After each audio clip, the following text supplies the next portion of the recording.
ধাতুর 1 গ্রাম জলীয় HCl এর সাথে বিক্রিয়া করে সবচেয়ে বেশি আয়তনে হাইড্রোজেন গ্যাস তৈরি করে কোনটি? খেয়াল করো বাবা, একটা রুলস শিখা দিচ্ছি আজকে। এখানে তুমি সবগুলো তুল্য ভর বের করবা। কি বের করবা? সবগুলো তুল্য ভর।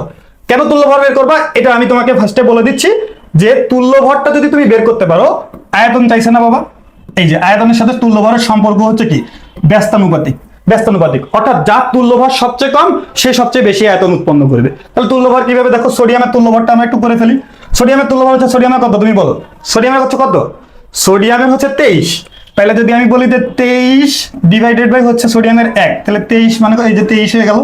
আচ্ছা, কেন সোডিয়ামের 1? সোডিয়ামের হচ্ছে তুল্য সংখ্যা 1। আচ্ছা, ক্যালসিয়াম, ক্যালসিয়ামের হচ্ছে কত? 40। 40 বাই 2 মানে কত? 20 হয়ে গেল, কারণ ক্যালসিয়ামের তুল্য সংখ্যা হচ্ছে 2। পটাশিয়ামের হচ্ছে 1। পটাশিয়ামের যদি ধরো তুমি 39, 39 বাই 1 মানে কত? 39ই হচ্ছে। আচ্ছা, ম্যাগনেসিয়ামের কথা বলো। ম্যাগনেসিয়াম হচ্ছে 24।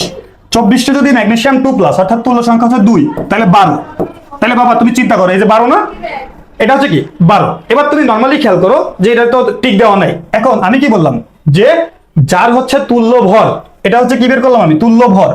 যার তুল্য ভর সবচেয়ে কম তার কি আয়তন সবচেয়ে বেশি, অর্থাৎ সবচেয়ে বেশি আয়তনের হাইড্রোজেনের সাথে সেই গ্যাসটা বিক্রিয়া করবে, অর্থাৎ অ্যান্সার হচ্ছে কি ম্যাগনেসিয়াম। ক্লিয়ার? একদম একদম পানির মতো ক্লিয়ার। দেখো এবার আমি সূত্রটাও লিখে দিচ্ছি যে তুল্য ভর কিভাবে বের করবা। এগুলো কিন্তু বেসিক, এগুলো নিয়ে ডিসকাস করতেছি না, এই জন্য তুল্য ভর ইকুয়াল টু কি?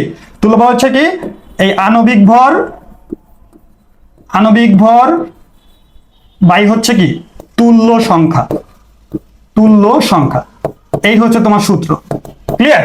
তাহলে আণবিক ভর বাই হচ্ছে তুল্য সংখ্যা। তাহলে আমি প্রত্যেকটা তুল্য ভর বের করব। বের করার পরে হচ্ছে আমি দেখবো যে যারটা সব থেকে কম তার হচ্ছে আয়তন বেশি। ইজি না? ট্রিক্সগুলো তো ইজি, তো তুমি জাস্ট ক্লিয়ার করে ফেলো, তাইলেই হচ্ছে।